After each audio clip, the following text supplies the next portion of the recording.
출발선을 만드는 인류에 기여하는 세계 문제들을 줄이는 그런 사람이 되고 싶습니다. Actually trying to create a change to begin with. What AlphaGo and Go game. For example,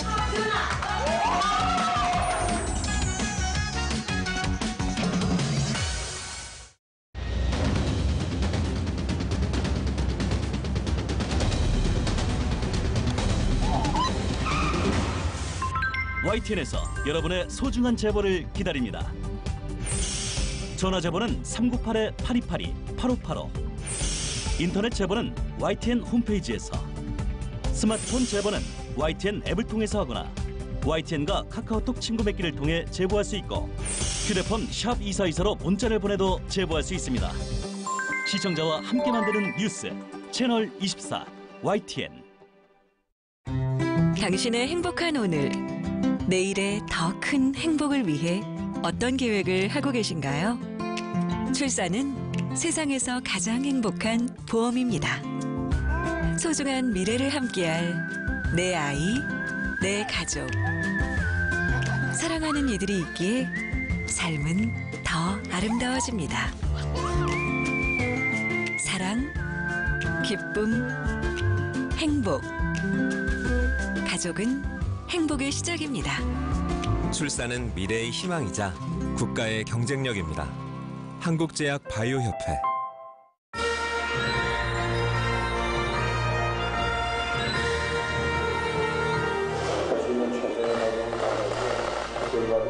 I think you're going to have a very positive result in the end.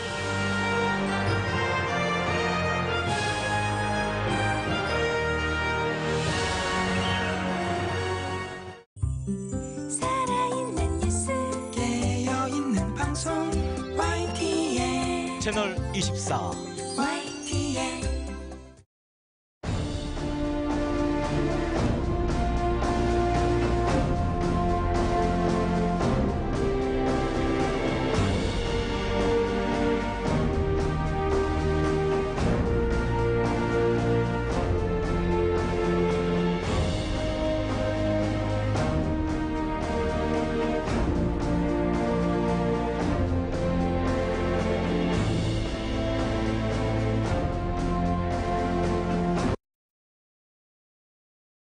고고 넓은 민이 한비 그런 색이 제발 좀 나와. 지금 바로 메이킨으로 해결하세요. 변비, 복부 백만, 식욕 부진 한 번에 싹 메이킨. 좋아. 메이킨으로 육회, 삼킬. 통쾌. 변비엔 메이킨. 거봐, 루마 선팅하길 잘했지? 어서 오세요. 루마 버텍스네? 오. 어서 오세요. 루마 비잔티네. 오. 루마 버텍스? 루마 비잔티. 버텍스, 비잔티, 버텍스, 비잔티, 버텍스, 비잔티. 자동차는 달라도 썬팅은 모두 루마입니다. 썬팅 루마로 가자. 거 봐! 루마 썬팅하길 잘했지? 루마 썬팅.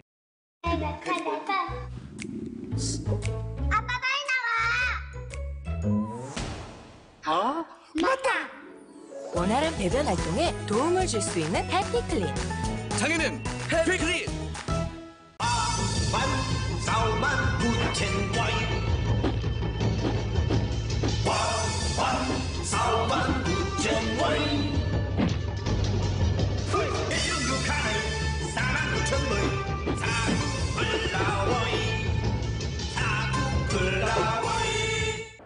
나무처럼 360도. 360도로 공기를 맑게 하는 나무처럼 우리 집에도 그런 공기청정기 하나 있었으면 좋겠다. 360도로 빈틈없이 흡입하고 더 멀리 집안 가득 깨끗한 공기를 보냅니다. LG 퓨리케어 360도 공기청정기. 청정자연에서 정성 들여 키운 먹거리들. 자식 입에 들어가는 것만큼은 누구보다 까다로운 엄마의 그 마음. 사이소가 담겠습니다. 경상북도가 만든 직거래 고향장터 사이소. 노랑 통닭 바삭바삭하고 담백한 맛이 무염지 착한 치킨으로 딱이로구나 라고 말할 수 있지 않을까요? 착한데 맛있다 노랑 통닭. 아빠 빨리 나와! 맞다! 원활한 배변 활동에 도움을 줄 수 있는 해피클린. 장애는 해피클린.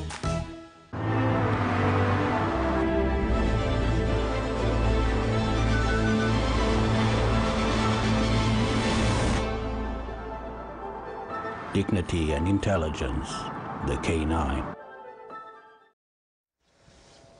시청자 여러분 안녕하십니까? YTN 뉴스특보 이어가겠습니다. 네, 내일 북미 정상회담이 싱가포르에서 열립니다. 북미 정상회담에 참석하기 위해서 어제 싱가포르에 온 김정은 위원장은 오늘은 회담 전략을 모색하는 데 주력할 것으로 보입니다. 네, 숙소 주변은 여전히 삼엄한 경계가 이어지고 있는데요. 싱가포르 현지에 나가 있는 취재기 잔길에서 자세한 내용 알아보겠습니다. 강진원 기자.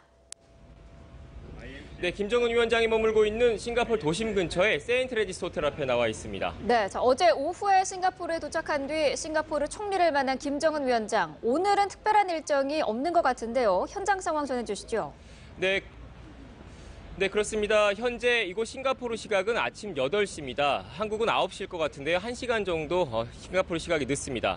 이것도 본격적인 월요일 아침 출근 시간이 되면서 싱가포르 도심은 활기를 띠고 있습니다. 하지만 도심과 가까운 이곳 세인트레지스 호텔 주변의 긴장감은 여전한 상태입니다. 김정은 위원장 등 북측 인사들의 특별한 움직임은 없지만 어제처럼 호텔 주변의 경계가 삼엄하게 유지되고 있기 때문입니다. 호텔 주변 도로는 일반 차량이 들어올 수 없도록 통제된 상태입니다. 도로에는 충돌 방지용 1m 높이의 대형 콘크리트 블록이 쌓여 있습니다. 외부 감시용 CCTV는 물론 바리케이드와 보안 검색대가 촘촘히 설치되어 있습니다. 김정은 위원장은 이곳 세인트레지스 호텔 꼭대기층인 20층의 프레지덴셜 스위트룸에 머무는 곳으로 보이는데요. 그래서인지 투숙객이라도 호텔 안에 들어가려면 꼼꼼한 보안 검색을 받아야 합니다. 어제 싱가포르에 도착해 리센룽 총리를 만난 김정은 위원장은 오늘은 특별한 일정이 없는 것으로 파악됐습니다. 내일 북미 정상회담을 앞두고 실무진들과 회담 전략을 모색할 것으로 보입니다. 그동안 북한과 미국 실무진이 비핵화와 체제 안전 등 핵심 의제에 대한 논의를 해왔는데요. 싱가포르 현지에서 진행 상황을 보고받고 최종 결정권자로서 지시를 내릴 것이라는 분석이 나오고 있습니다. 또 트럼프 대통령과 첫 만남인 만큼 표정과 자세, 회담 당일 동선 등 실무적인 부분도 꼼꼼하게 점검할 것으로 예상되고 있습니다. 지금까지 싱가포르 세인트 레지스 호텔 앞에서 YTN 강준원입니다. 김정은 위원장이 묵고 있는 곳에서 멀지 않은 곳에 트럼프 미 대통령의 숙소가 있습니다. 트럼프 미 대통령이 묵고 있는 싱가포르의 샹그릴라 호텔도 역시 철통 경호가 이루어지고 있습니다. 네, 어젯밤 늦게 도착한 트럼프 대통령은 오늘 싱가포르 총리와 오찬을 시작으로 현지에서의 공식 일정을 시작합니다. 현장에 나가 있는 특파원 연결하겠습니다. 강정규 기자. 네, 트럼프 대통령의 숙소인 샹그릴라 호텔 앞입니다. 네, 자, 그곳 현장 상황도 전해주시죠. 네, 제 뒤로 보이는 곳이 호텔 로비로 들어가는 현관입니다. 보시는 것처럼 삼엄한 경비 속에서도 저를 포함한 일반인들의 출입이 허용되고 있습니다. 샹그릴라 호텔은 일반 객실이 있는 타워윙과 스위트룸만으로 이루어진 벨리윙으로 구분되는데요. 제가 서 있는 곳이 바로 타워윙 쪽 현관입니다. 호텔 로비를 통해 벨리윙으로 넘어가는 통로가 있는데요. 어젯밤 늦게 이곳에 도착한 트럼프 대통령이 벨리윙의 최고급 스위트룸에 묵고 있기 때문에 그곳으로의 출입은 엄격히 통제되고 있습니다. 제가 벨리윙 입구 쪽으로 직접 가보니 보안 검색대가 설치돼 있고 건장한 체구의 대통령 경호원이 지키고 있었습니다. 나머지 미국 실무진은 타워윙에 머물고 있는 것으로 전해졌습니다. 실제 그동안 북한과의 물밑 협상을 조율해온 성김 주 필리핀 미국 대사도 어제 타워윙 쪽에서 목격됐습니다. 성김 대사는 한국 시간으로 오늘 오전 11시에도 협상 파트너인 최선희 북한 외무성 부상과 현지 실무 접촉이 예정돼 있습니다. 트럼프 대통령은 오늘 리셴룽 싱가포르 총리와 면담을 시작으로 현지에서의 공식 일정을 시작합니다. 현지 시각으로 낮 12시, 우리 시간으론 오후 1시인데요. 앞서 어제 저녁 리 총리를 면담한 북한 김정은 위원장과 마찬가지로 싱가포르 대통령궁인 이스타나에서 만나게 됩니다. 트럼프 대통령은 리 총리와 단독 면담에 이어 오찬을 함께할 예정입니다. 그리고 우리 시각으로 오후 3시쯤 싱가포르 주재 미국 대사관을 방문한 뒤엔 공식 일정이 없는 상태인데요. 참모들에게 북측과의 막판 협상 상황을 보고받고 하루 앞으로 다가온 세기의 담판을 최종 점검할 것으로 보입니다. 지금까지 싱가포르에서 YTN 강정규입니다. 북한이 김정은 국무위원장의 싱가포르 방문 사실을 전격 보도했습니다. 북한 매체는 김 위원장이 어제 북미 정상회담을 위해서 싱가포르를 찾았고 시대적 요구에 맞게 새로운 북미 관계를 수립하기 위한 의견이 교환될 것이라고 밝혔습니다. 취재기자 연결해서 자세히 알아보겠습니다. 황혜경 기자. 네, 통일외교안보부입니다. 네, 자, 북한 매체가 김 위원장의 싱가포르 순방 소식을 보도했다고요? 네, 북한 노동당 기관지인 노동신문과 조선중앙통신 등은 김정은 위원장이 싱가포르를 방문 중인 사실을 오늘 새벽 전격 보도했습니다. 매체들은 김 위원장이 미 합중국 대통령과의 역사적인 첫 상봉과 회담을 위해 평양에서 출발해 싱가포르에 도착했다며 관련 사진과 내용을 상세히 전했는데요. 특히 김 위원장이 전용기인 참매 1호가 아닌 중국 전용기를 이용해 평양에서 출발한 사실도 공개하면서 미국 대통령과의 회담은 내일 오전 싱가포르에서 진행된다고 소개했습니다. 또 김 위원장의 수행을 맡은 인사들도 일일이 언급했는데요.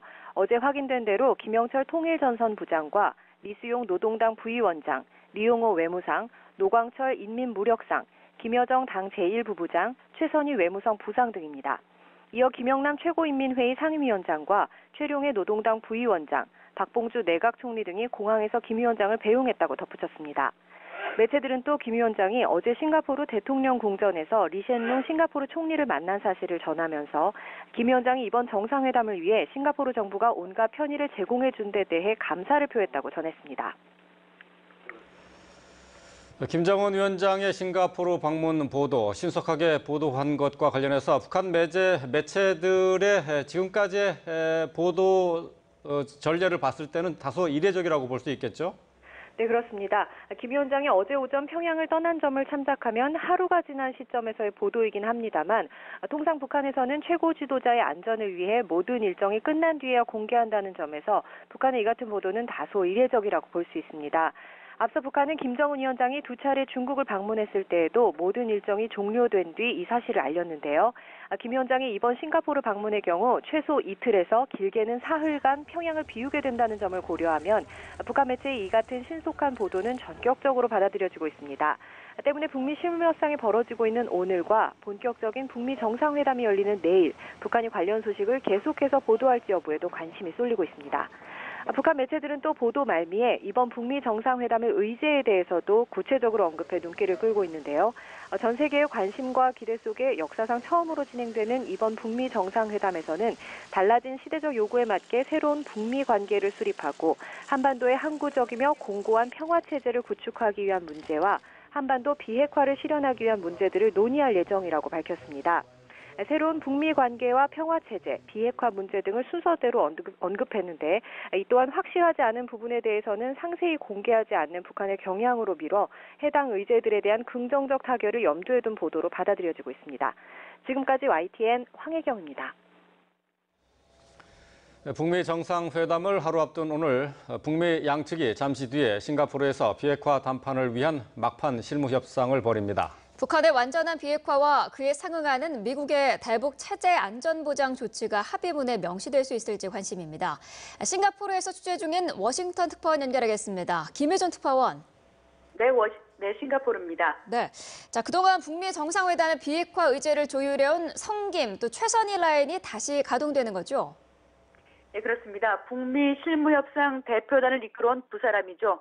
성김 주 필리핀 미국 대사와 최선희 북한 외무성 부상이 잠실인 한국 시간 11시부터 얼굴을 마주하고 최종 담판에 나섭니다. 지난 6차례 판문점 회동에 이어 핵심 의제인 비핵화와 체제 안전 보장 강론을 놓고 막판 조율을 벌이는 자리입니다. 양측은 오늘 회동에서 하루 앞으로 다가온 북미 정상회담 합의문 내용을 최종 손질하는 데 주력할 것으로 보입니다. 특히 북한의 완전한 비핵화와 그에 상응하는 미국의 체제 안전 보장 조치를 놓고 강론에서 얼마나 의견 접근을 이룰지가 관심입니다. 양측은 강론에서 이견이 여전히 적지 않은 것으로 알려진 가운데 미국은 북한의 완전하고 검증 가능하며 불가역적인 비핵화, 이른바 CVID 의지를 합의문에 명시하는 데 주력하고 있습니다. 나아가 핵사찰단 수용과 미사일 해외 반출 등 북한의 비핵화 초기 단계 조치와 북미 관계 정상화 이정표를 놓고 양측의 한치의 양보 없는 줄다리기가 이루어질 것으로 보입니다. 네, 트럼프 대통령은 이번 정상회담을 앞두고 대북 유화 발언을 내놓고 있는데요. 또 함께 북한을 압박하는 전략도 잊지 않고 있죠. 네, 트럼프 대통령은 어제 싱가포르에 도착한 직후 북미 정상회담 전망에 대해 매우 좋다라는 짧은 답변을 내놨습니다. 하지만 G7 정상회의가 열린 캐나다를 출발하기 앞서서는 김정은 위원장의 진정성을 1분 안에 알 수 있다. 아니라고 판단되면 곧바로 협상장에서 나가겠다고 밝힌 바 있습니다. 협상의 달인으로 불리는 트럼프 대통령이 김 위원장을 거듭 압박하며 승부수를 던진 것으로 볼 수 있습니다. 트럼프 정부는 집권 1기가 거의 마무리되는 2020년까지 북한 비핵화에 가시적 성과를 낸다는 목표를 두고 있습니다. 만약 이번 회담에서 비핵화 시간표와 구체적인 이행 조치 합의에 실패한다면 북미 양측의 완전한 비핵화 합의 자체를 정상회담 성과로 내놓고 후속 회담을 이어가려 할 가능성도 없지 않습니다. 그동안 북한 비핵화의 일괄 타결을 강조한 트럼프 대통령은 최근 들어 이번 정상회담은 과정의 시작일 뿐이다. 또 2차, 3차 정상회담이 열릴 수 있다고 언급해왔습니다. 따라서 첫 정상회담에서는 완전한 비핵화, CVID를 북미 공동의 목표로 명문화하고 그에 대한 체제 안전보장과 경제 지원을 확약하는 선에서 회담을 마무리할 수 있다는 관측도 나옵니다. 하지만 이렇게 될 경우에 북한 비핵화에 진전이 없다. 또 북미 정상회담의 성공으로 볼 수 없다는 비판에 직면할 수 있습니다. 따라서 미국은 북한의 핵 동결은 물론 미신고 시설에 대한 사찰 수용 등 좀 더 진전된 합의를 끌어내는데 막판까지 주력할 것으로 보입니다. 이에 대응해 북한도 정전선을 넘어 평화협정의 체결, 또 북미 수교, 경제 지원 등을 카드로 요구할 것으로 관측됩니다.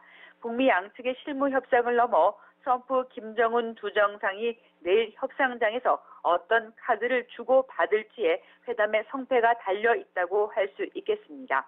지금까지 싱가포르에서 전해드렸습니다. 네, 한반도의 주요 2회 당사국인 중국도 사상 첫 북미 정상회담에 큰 관심을 보이고 있습니다. 네, 중국은 김정은 위원장의 싱가포르 방문을 위해서 최고 지도부가 이용하는 여객기까지 북한에 빌려주면서 적극적인 지원에 나서기도 했습니다. 베이징 연결해서 알아보겠습니다. 박희천 기자.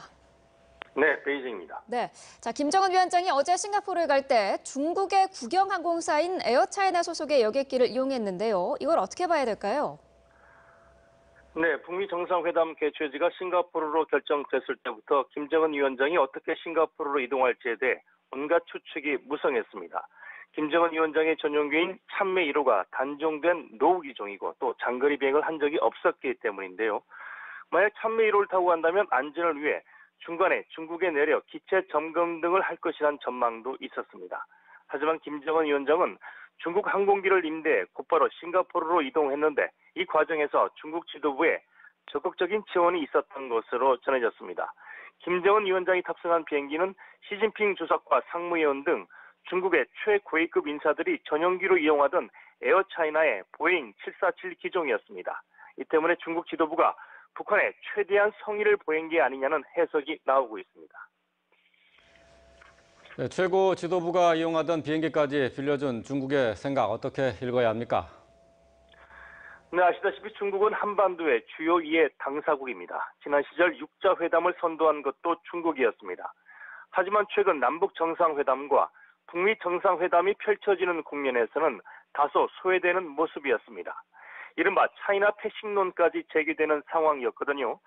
지난 3월 말과 5월 초 연이어 열렸던 북중 정상회담도 이런 국면을 타파하기 위한 중국의 의도가 작용했다는 분석이 많았습니다. 중국은 일단 북미 정상회담에 이어 남북한과 미국이 참여하는 종전선언까지는 지켜보겠다는 입장입니다. 하지만 이후 진행될 평화체제 구축 과정에는 반드시 참여하겠다는 의지를 공공연히 비치고 있습니다. 중국 외교부는 기회가 있을 때마다 중국은 한반도 문제의 주요 당사국이자 정전협정 서명 당사국이라면서 계속해서 마땅한 역할을 할 것이다 이렇게 강조하고 있습니다. 이에 따라 중국은 앞으로 종전선언 뒤 이어질 평화협정 체결 과정에 개입해 자국의 영향력을 키울 방안을 적극 모색할 것으로 전망됩니다. 지금까지 베이징에서 전해드렸습니다. 중국 외 또 다른 2의 당사국은 일본입니다. 일본 정부는 비핵화 문제뿐 아니라 자국민 납치 등과 관련해서 북한과 풀어야 할 숙제가 적지 않다는 입장입니다. 네, 이런 문제들을 이번 북미 회담에서 다뤄달라고 일본 정부가 미국에 여러 차례 요청을 했는데 과연 어느 정도 받아들여질지 촉각을 곤두세우고 있습니다. 도쿄 연결해서 알아보겠습니다. 황보현 특파원. 네, 도쿄입니다. 네, 자 일본 정부는 북미 정상회담을 앞두고 정부 관료들을 싱가포르에 파견했죠. 그렇습니다. 어젯밤 일본 정부의 야치 쇼타로 국가안보국장과 가나스기 겐지 외무성 아시아대양주 국장이 싱가포르에 도착했습니다. 앞서 일본 정부는 북미 회담과 관련한 정보 수집을 위해서 이들 싱가포르에 파견했다고 밝혔습니다. 가나스기 국장은 싱가포르에 도착한 뒤 기자들과 만난 자리에서 북한 측과의 접촉을 모색할 생각이 있느냐는 질문에 그런 것은 전혀 예정돼 있지 않다고 답했습니다. 그러면서 북미 정상회담의 성공을 지원하기 위해 미국과 긴밀히 공조하겠다고 말했습니다. 이들은 우선 북미 회담의 진행 과정과 결과를 면밀히 파악하는 데 최선의 노력을 다할 것으로 보입니다. 다만 북미 회담이 성공적으로 마무리되면 일본 정부가 북한과 직접 대화할 용의가 있다고 이미 밝힌 만큼 이에 대비한 사전 움직임에 나설 가능성도 제기되고 있습니다. 네, 일본 정부가 이번 북미 회담에서 크게 관심을 두는 문제 어떤 것들입니까? 네, 비핵화 문제가 해결되는 게 일본 정부로서도 물론 중요합니다. 여기에 일본과 관련된 현안도 이번 북미 회담에서 해결되거나 적어도 중요하게 다뤄지기를 바라는 게 일본 정부의 기대라고 볼 수 있을 것 같습니다. 이번 회담에 앞서 아베 총리는 지난주 미국으로 건너가 트럼프 대통령과 7번째 정상회담을 가졌습니다. 일본이 원해서 서둘러 마련된 자리인데 그만큼 아베 총리가 다급했다는 반증이라고 볼 수 있습니다. 지금까지 비핵화 논의 과정에서 일본이 사실상 배제되어 온 게 사실인데 북미 회담에서도 이런 재팬 패싱 분위기가 그대로 이어질 수 있다는 위기감이 작용한 것으로 보입니다. 이 자리에서 아베 총리는 북미 정상회담과 관련한 일본의 입장을 다시 한번 트럼프 대통령에게 전달했습니다. 즉 북한에 의한 일본인 납치 문제와 일본을 사정거리로 두는 북한의 중단거리 미사일 문제도 북미 정상회담에서 꼭 다뤄달라고 한 겁니다. 이에 대해서 트럼프 대통령은 납치 문제를 반드시 거론할 것이라고 화답해 아베 총리가 상당히 만족했다는 보도가 나오게 됐습니다. 일본 정부는 이번 회담에서 이런 문제들이 과연 다뤄질지 또 다뤄진다면 어느 정도 비중 있게 논의될지 등의 촉각을 곤두세우고 있습니다. 지금까지 도쿄에서 YTN 홍보열입니다. 북미 정상회담 성사는 순탄치 않았습니다. 지난해만 해도 전쟁 위기설이 이어졌던 한반도 정세는 이제 북미 정상이 마주하는 극적인 반전을 이뤘습니다. 도발에는 단호히 대응하면서도 대화의 문을 열어둔 우리 정부의 일관성이 성과를 거둔 것으로 평가됩니다. 박순표 기자입니다. 북한의 도발은 문재인 대통령 취임 나흘 만에 시작됐습니다. 새 정부 출범 뒤 11번의 미사일 도발에 6차 핵실험까지 한반도엔 전쟁 위기설이 끊이지 않았습니다. 정부는 도발에 대해선 강력히 대처했지만 대화의 문은 계속 열어뒀습니다. 북한이 이제라도 역사의 바른 편에 서는 결단을 내린다면 우리는 국제사회와 함께 북한을 도울 준비가 되어 있습니다. 살얼음판을 걷던 한반도 정세는 평창올림픽을 앞두고 김정은 위원장의 신년사를 계기로 급반전됐습니다. 대표단 파견을 포함하여 필요한 조치를 취할 용의가 있으며 이를 위해 북남 당국이 시급히 만날 수도 있을 것입니다. 물꼬가 트인 남북대화는 대북 특사 파견으로 이어졌습니다. 김정은 위원장을 만난 특사단은 다시 미국으로 날아갔고 트럼프 대통령은 북한의 정상회담 제안을 전격 수락했습니다. President Trump appreciated the briefing and said he would meet Kim Jong-un by May to achieve permanent denuclearization. 이후로도 우여곡절이 있었지만 문 대통령은 북미 정상 간 메신저 역할을 하며 회담 성사를 이끌어냈습니다.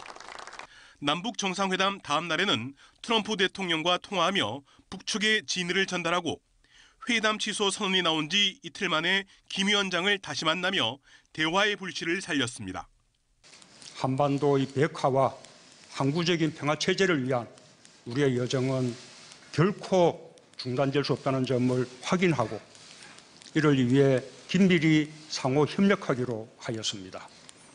문 대통령의 촉진 외교로 한반도 비핵화에 첫 발을 뗀 가운데 이번 회담에서 어떤 수준의 성과가 나올지 주목됩니다. YTN 박순표입니다. 회담 성사를 위한 여러 우여곡절 속에 남모르게 진땀을 흘린 조연이 있습니다. 네, 바로 개최지인 싱가포르 당국인데요. 세계 평화가 걸린 역사적인 회담을 준비하는 데는 적지 않은 어려움이 있었습니다. LA에서 김기봉 특파원이 보도합니다. 보안의 보안을 강조하며 침묵을 지켜온 싱가포르 당국이 드디어 소회를 밝혔습니다. 자국이 먼저 회담 장소를 지원한 건 아니었지만 제안을 받은 뒤 기꺼이 수락했다고 밝혔습니다. 하지만 구체적인 회담장 선정은 쉬운 일이 아니었습니다. 세계의 이목이 집중되는 중요한 회담이면서 동시에 양측 모두를 만족시켜야 하는 절대 중립의 묘수가 필요했습니다.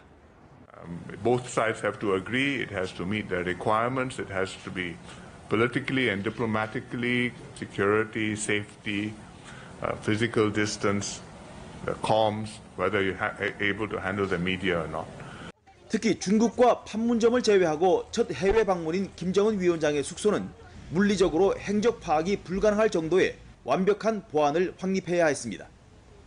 아울러 협상단의 체류비 등 우리 돈 160억 원의 비용도 기꺼이 자국이 대겠다고 밝혔습니다. 국제 제재로 외화 사정이 여의치 않은 북한을 배려하되 외교적 입장이 난처하지 않도록 양측 모두의 비용을 부담하는 것으로 관측됩니다. I think it is a cost which we are willing to pay, and it's our contribution to an international endeavor which is in our profound interest. 희대의 회담 개최지라는 숙제를 떠안고 남몰래 구슬땀을 흘린 싱가포르는 회담 결과와 상관없이 세계사의 주요 현장으로 남게 됐습니다. LA에서 YTN 김기봉입니다.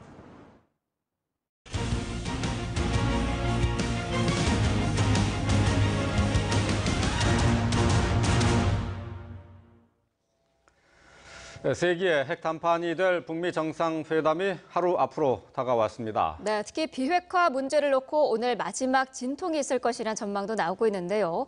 관련 내용 자세히 짚어보겠습니다. 조한범 통일연구원 선임연구위원, 김석향 이화여대 북한학과 교수와 함께 이야기 나눠보겠습니다. 네, 안녕하십니까? 예, 안녕하십니까?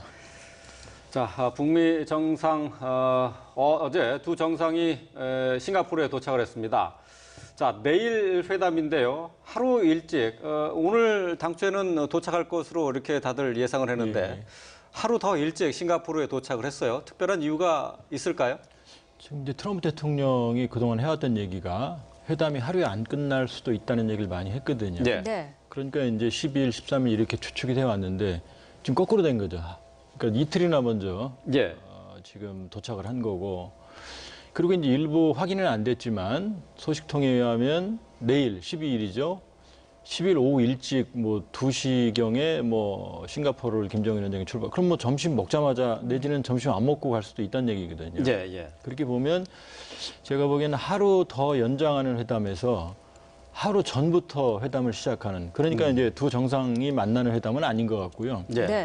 두 정상이 컨트롤 타워를 만든 상태에서 직접적으로 오늘도 지금 성김 최선희 라인이 가동이 되지 않습니까? 그러니까 아마 정말 직접적인 마지막 조율을 아마 오늘 실무적으로 타결을 할 것 같고요. 그렇게 보면 예상보다 내일 회담은 난항이 크게 많지 않을 것 같다. 그러니까 오늘 대부분의 상황들이 양쪽 컨트롤 타워의 간접적인 이 대화를 통해서 해결이 될 것 같고 그러면 예상외로 내일 회담은 순조롭게 진행될 가능성이 있다 이렇게 보고 있습니다. 그러니까 오늘 실무 협상이 이루어지는데 이 실무 협상을 직접적으로 컨트롤하기 위해서 두 정상이 하루 일찍 싱가포르에 도착했다. 이렇게 보시는 거죠. 그러니까 이런 그림을 보면 트럼프 대통령 말대로 회담이 하루에 끝나지 않을 것 같다는 말은 조금 신빙성이 떨어질 것 같고요. 오히려 순조롭게 끝날 가능성이 더 높아졌다 이렇게 봐야겠죠. 네, 그 김정은 위원장이 어떤 경로로 이동할 것인가도 상당히 관심이었는데 전용기도 이용하지 않았고요. 여객기가 석대나 같은 하늘을 날고 있는 그런 상황도 펼쳐졌다고 해요.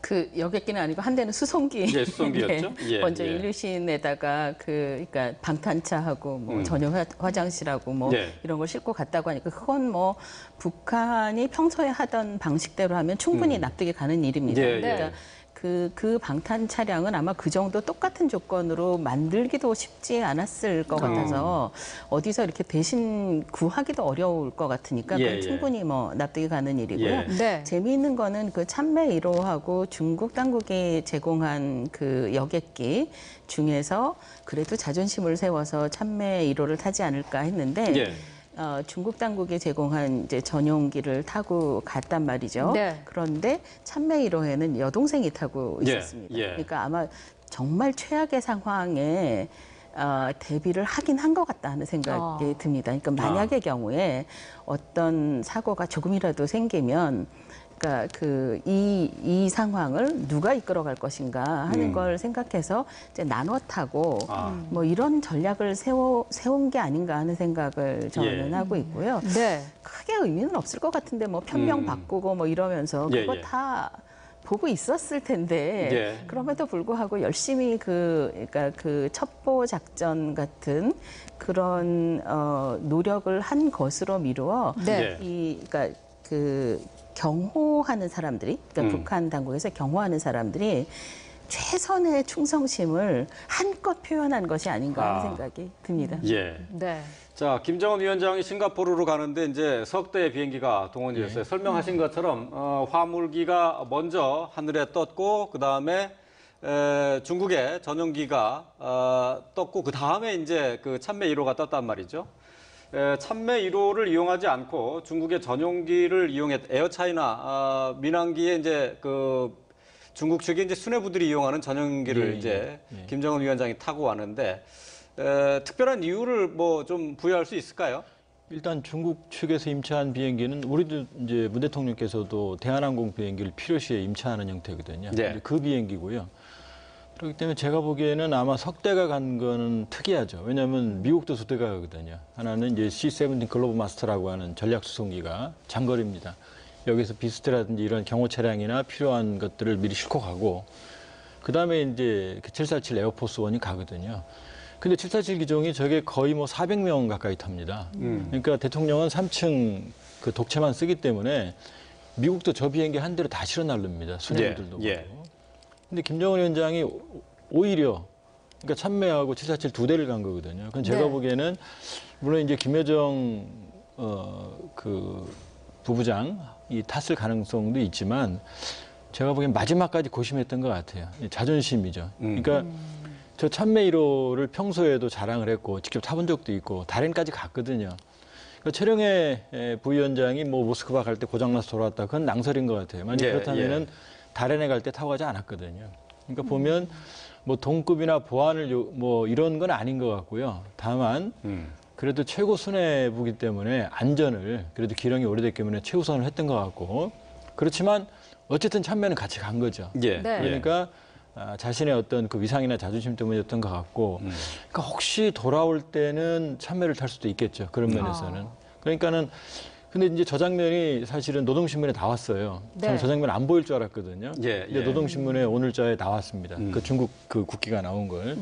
그렇게 보면 안전도 우선하지만 김정은 위원장이 또 오히려 뭐 유학 경험이나 이런 걸로 인해서 좀 실용적인 측면도 있다. 이런 부분도 좀 볼 대목입니다. 이렇게 전용기도 빌려주고 또 전투기 호위까지 중국은 한 건데 중국 측에서도 그 자신들의 역할로는 상당히 이번 기회에 부각을 한 거죠. 지금 아마 제가 보기에 뭐 재팬 패싱 아베 총리가 뭐 제일 곤란하다 그러는데 제가 보기엔 그렇지 않습니다. 제가 보기에는 시진핑 주석이 제일 곤혹스러울 거예요. 왜냐하면 지금 비핵화 협상이 타결이 되면 그 종착점은 평양에 미국 대사관이 오게 되는 거거든요.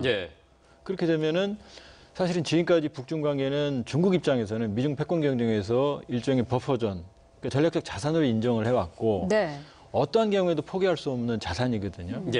그런데 여기 평양에 미국 대사관, 일본 대사관, 또 이제 한국 같은 경우는 특수관계니까 연락사무소가 만들어지게 되거든요. 그러면 중국의 영향력은 현저하게 줄어들 거거든요. 그러니까 어떠한 형태로든 북한에 대한 영향력을 행사를 해야 되는데 그 방법이 굉장히 지금 머리가 아픈 거죠. 그렇기 때문에 중국 측으로서는 지금 최선을 다해서 북한에 대한 영향력을 확보하려고 시도하고 있다 이렇게 봐야겠죠. 자, 어제 이제 싱가포르에 도착한 김정은 위원장은 도착하자마자 바로 싱가포르에 리센룽 총리와 회담을 가졌습니다. 자, 싱가포르의 노력에 대해서 감사의 뜻을 전했는데요. 김정은 위원장이 중국 외에 다른 제3국을 방문하는 것은 이번이 처음 아니겠습니까? 처음이죠. 저도 생각해 보니까 그러니까 요즘은 하도 이제 여러 가지 일들이 그러니까 하룻밤 지나고 나면 여러 가지 일들이 터져서 김정은 위원장이 언제 외국을 갔더라? 하고 생각을 해보니까 몇 달 안 됐더라고요. 거기에다가 간 곳이 다 중국이었어요. 그러니까 중국은 약간 그러니까 중국과 북한 사이에서는 평소에도 혈맹이라고 주장을 하기도 하지만 약간 그래도 우리 편 같은 그런 그 심정적 안도감 같은 게 있을 텐데 그걸 빼면 사실 이번이 처음입니다. 그리고 거리상도 중국 가는 것보다는 훨씬 멀고 또 정말 아무런 사회주의 보호막이 없이 그냥 밖으로 나가는 것은 이번이 처음이거든요. 그런 면에서 정말 그 김정은 위원장이 그 국가 지도자로서 그 세계 무대에 제대로 데뷔하는 것이 지금 처음이라는 생각이 듭니다. 이걸 생각해 보면 자기 할아버지 때부터 그러니까 그 중국을 벗어난 외국을 다닌 게 언제였나 하고 생각해 보니까 80년대에 그 김일성 주석이 그러니까 동유럽을 돌아다닌 게 그때가 마지막인 것 같아요. 이게 몇십 년 만의 일이니까 굉장히 오래간만의 일이고 북한 당국으로서는 정말 사활을 걸고 이번 행사를 잘 만들어야 될 이유가 여러 가지가 있구나 하는 생각을 새삼하게 됐습니다. 그렇죠. 자, 북한 현지에서도 이번 북미 회담에 대해서 대대적인 보도를 하고 있습니다. 회담의 의제도 공개를 했고요. 특히 김정은 위원장이 평양을 지금 비운 상황을 보도를 한 거죠. 이게 이제 오늘 아침에 보도가 됐습니다. 오늘 아침에 보도가 됐는데 이게 좀 고심의 흔적이 좀 많이 나오는 게 사실은 이제 그동안은 싱가포르에서 12일 날 한다는 얘기는 공개했어요. 근데 싱가포르에서 한다는 얘기는 오늘 처음 얘기한 거죠. 처음 얘기한 거고. 그다음에 지금 오늘 보도가 이제 달라진 시대적 요구에 맞게 새로운 조미 관계, 그다음에 평화 체제, 그다음에 조선반도의 비핵화를 맨 마지막에 놨어요. 근데 이번 회담의 핵심 사실 비핵화거든요.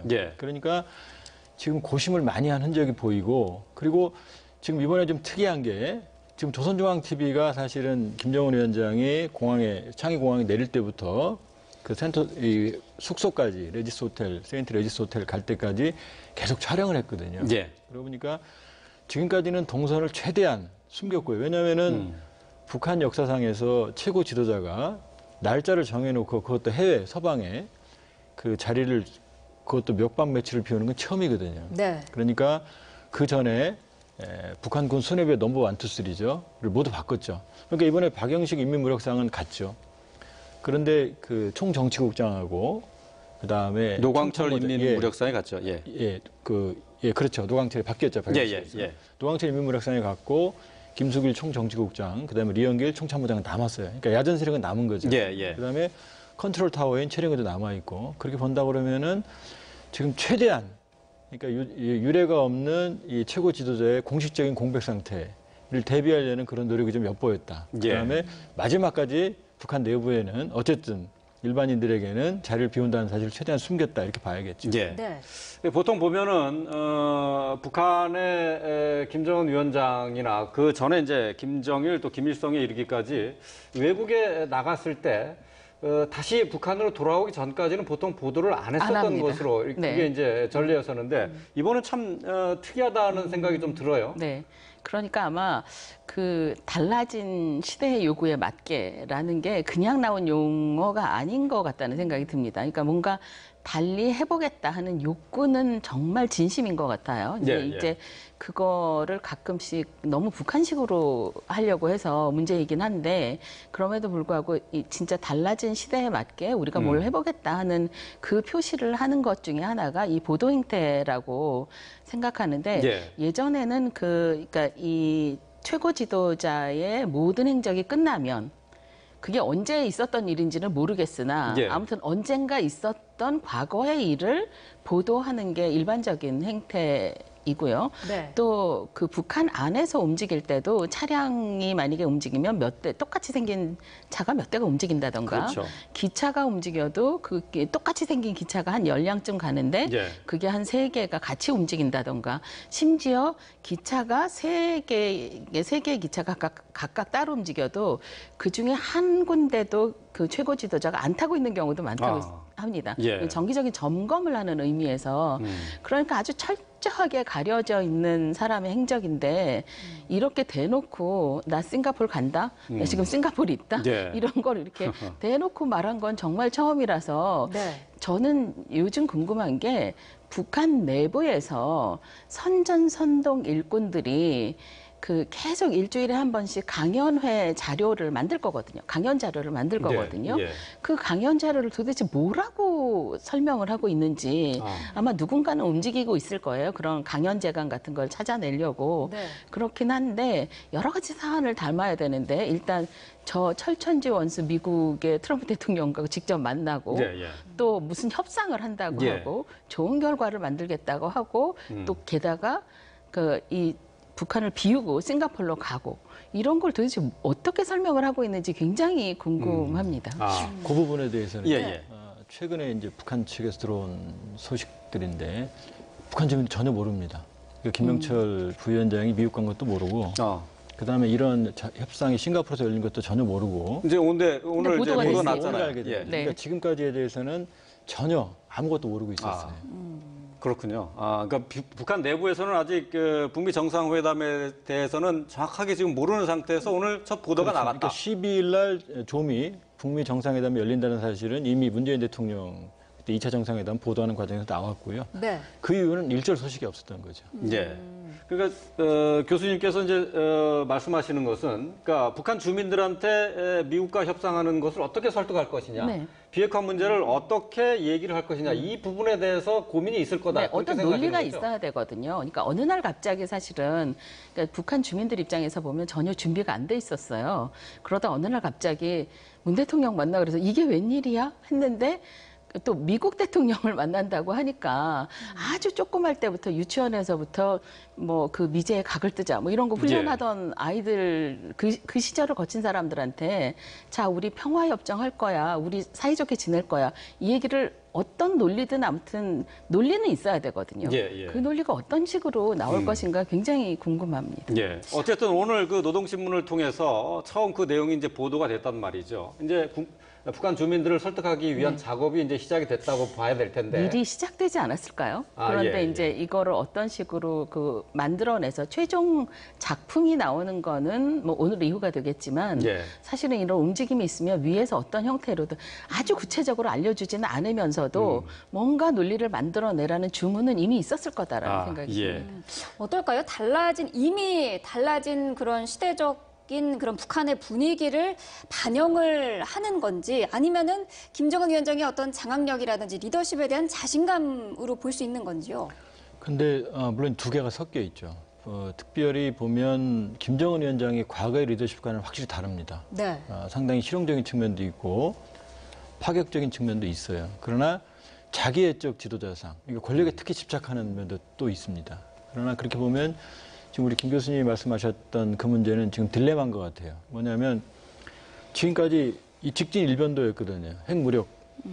근데 어느 날 갑자기 지금 방향을 돌렸는데 문제는 이 관성이 있거든요. 그동안 군부를 숙청하는 과정의 명분도 핵 개발이라고 하는 수령의 교실을 반대한다. 왜냐하면 군부는 처우 개선이나 재래식 무기 확충을 요구했거든요. 그러니까 리영호 총참모장이나 현장철 인민무력상의 처형 이후도 그 노선에 대한 반대였다는 설이 유력하거든요. 네. 근데 어느 날 갑자기 그걸 뒤집는 거죠. 그렇게 보면 군부는 사실 뭐 겉으로는 항명은 상당히 어렵지만 내부적으로는 상당한 불만이 있을 거고 그러니까 지금 최근 넘버 1, 2, 3를 모두 바꾼 거고요. 그러니까 지금 달라진 시대에 달라진 요구라고 하는 부분들은 있지만 그러나 김정은 위원장이 오히려 보면 대외적으로는 개방을 파격적으로 해요. 그러니까 달라졌습니다. 근데 대내적으로는 여러 가지 정황을 종합해 보면 좀 퇴행적인 측면이 있어요. 오히려 장마당 같은 경우는 자유를 좀 더 줄이고 권력은 좀 더 독점하는. 그러니까 내부적으로는 독재 체제를 강화하고 대외적으로는 자원을 확보하고 이런 그림이 좀 보여지거든요.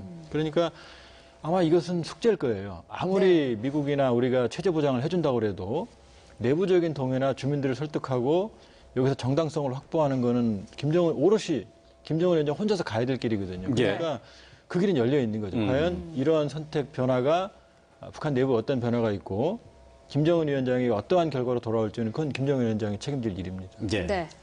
자, 싱가포르에는 김정은 위원장과 함께 트럼프 미 대통령도 어제 도착을 했습니다. 트럼프 미 대통령 오늘 리센룽 총리와 회담을 할 예정인데요.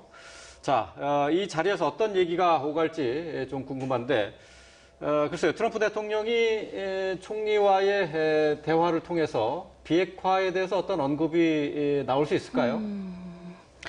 그 트럼프 대통령은 워낙 트위터도 자주 하시고 또 언제 무슨 말씀을 하실지 잘 모르는 분이라 짐작을 하기는 어렵지만 굳이 싱가포르 총리하고 그런 얘기를 하실까 싶기는 합니다. 기자들이 아무래도 또 묻지 않겠습니까? 그러니까 물어보면 뭐라고 말씀은 하실 것 같기는 해요. 그렇긴 한데 그 싱가포르 총리하고 회담을 하시면서 그 회담장 안에서 두 분이 이야기를 나눌 때 자 비핵화에 대해서 어떻게 생각하느냐 하는 얘기를 할 그 환경도 사실 아니고 또 이 싱가포르 총리의 입장에서 보시면 이 모든 회담이 안전하게 무사히 끝날 때까지 아주 철저한 중립을 지키는 것도 굉장히 힘든 일이거든요. 그러니까 이게 어느 쪽으로든 치우치는 모습을 보이는 거는 굉장히 치명적인 결과를 낳을 수도 있습니다. 그러니까 그런 면에서 트럼프 대통령하고 이야기를 할 때 뭐 안전이라든지 경호 문제라든지 혹은 동선이라든지 뭐 그 회담 준비 상황과 관련한 이야기를 하시면서 뭐 치하를 한다거나 고맙다거나 그러니까 김정은 위원장도 어제 그렇게 얘기를 했잖아요. 자기 일처럼 돌봐줘서 정말 고맙다. 뭐 이런 식의 얘기는 충분히 있을 수 있는 일인데 이게 비핵화 문제를 가지고 북한의 비핵화 문제를 가지고 뭐 어떻게 하라든지 하는 얘기가 나오기는 좀 어려운 상황이 아닌가 하는 생각을 하고 있습니다. 이 질문을 드린 이유가 어제 이제 그 트럼프 미 대통령이 싱가포르에 도착하면서 기자들이 물어봤을 때 그냥 회담이 잘 진행되고 있느냐 했을 때 그냥 좋다, 예. very good 정도로만 얘기를 했거든요. 네네. 그래서 그 전까지는 여러 가지 얘기를 많이 해왔는데 정상회담을 앞두고는 좀 말을 좀 조심하는 것 아니냐. 뭐 그렇게도 좀 볼 수가 있어서요. 제 생각에는 그러니까 저는 그러니까 하루 일찍 그러니까 이틀 일찍 가서 하루 먼저 이제 그 싱가포르 총리하고 회담을 하고 이런 과정을 보면서 저 싱가포르 총리하고 그러니까 그 회담하는 게 중요한 게 아니라 그 마쿠에서 작전 타임 갖는 게 훨씬 더 중요하지 않았을까 하는 생각을 했습니다. 예. 그러니까 그게 무슨 얘기냐면 그 마지막까지 성김 대사하고 그 최선희가 지금도 이제 오늘도 만났다고 얘기를 하고요. 예. 그리고 뉴욕 채널도 따로 가동이 됐었잖아요. 비핵화를 두고. 예. 그런데 사실 한 자리에 모여 앉아서 그 관계한 사람들이 다 한 자리에 있는 상황에서 트럼프 대통령이 마지막 점검을 하고 이건 뭐 김정일 위원장도 마찬가지일 것 같은데 마지막 점검을 김정은 하고 위원장이요? 예. 네, 그렇죠. 김정은 위원장 예. 마찬가지일 것 같은데 그런 거를 점검할 수 있는 그러니까 충분히 시간을 가지고 할 수 있는 시간이 사실 많지가 않았기 때문에 네. 12일 회담을 앞두고 다른 뭐 자질구레한 거를 챙기는 것도 중요하고 싱가포르 총리하고 그러니까 감사하다 인사하는 것도 중요하지만 그러니까 말하자면 운동 경기로 보면 중간에 작전 타임 예, 갖는 것 예, 같은 그런 의미가 훨씬 더 중요하지 않았을까 하는 생각이 듭니다. 예. 네.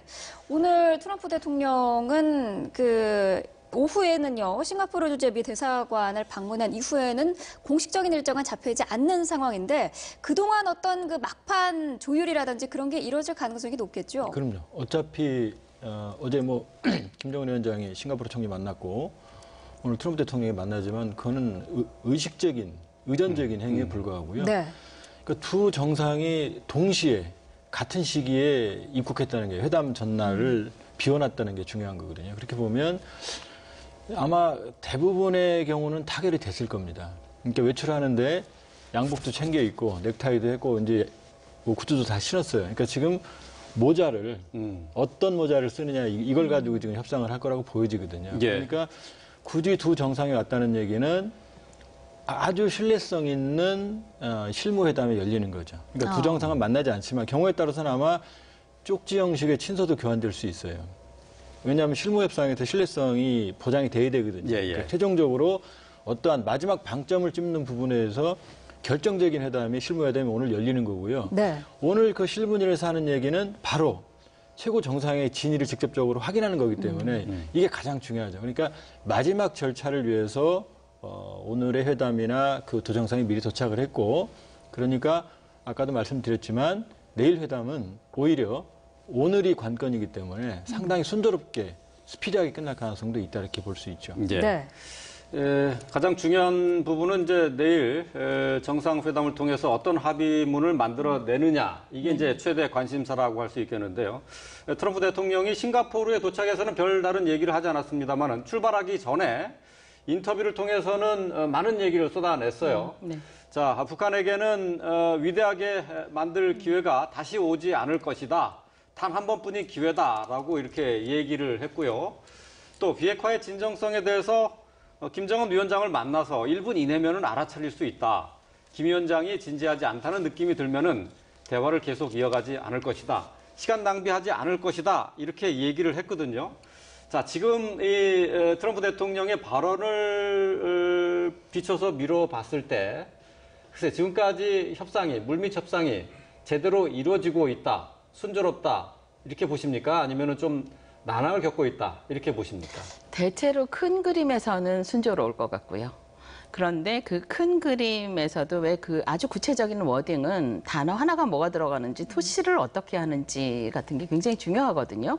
왜냐하면 해석의 여지를 낳기 때문에 그래서 그 부분을 가지고 지금 그 서로 양쪽에서 기싸움과 씨름을 하고 있는 상태가 아닌가 하는 게 이제 제 짐작입니다. 그러니까 정말 이 작구를 뭐 끝에 조사를 만으로 넣을 것인가, 을로 넣을 것인가, 뭐 이런 걸 가지고 지금 그 다툼을 하고 있는 상태라고 생각을 하고요. 특히 이게 그 한국어 한국어로 나오고 또 영어로 나와야 되거든요. 네. 근데 이게 그 워드 바이 워드 옮긴다고 하더라도 항상 그 번역을 하다 보면 이게 동일한 의미냐 아니냐를 가지고 논란이 있기 때문에 예. 그걸 가지고 그러니까 계속 밀고 당기기를 할 텐데 재미있는 거는 이게 미국과 북한의 회담인데 그러니까 이 가장 프론트 라인에 서 있는 그 두 분이 한국어도 잘하고 영어도 잘하는 사람들이라는 거죠. 둘 다. 예, 그러니까 예. 어느 한쪽만 그런 게 아니라 그러니까 이 싸움이 쉽지 않겠다 하는 생각은 하고 있습니다. 그러나 뭐 아까 그 조 박사님 말씀하신 것처럼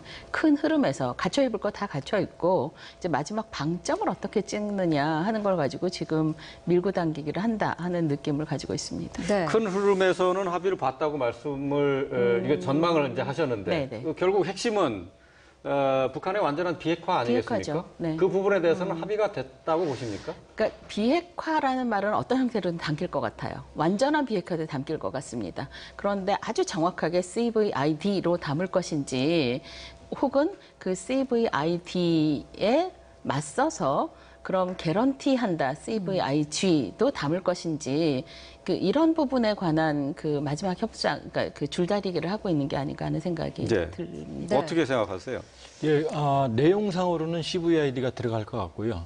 다만 표현은 북한의 입장을 받아들여서 표현은 좀 다르게 쓸 것 같아요. 그러니까 지금 CVID 완벽하고 검증 가능하고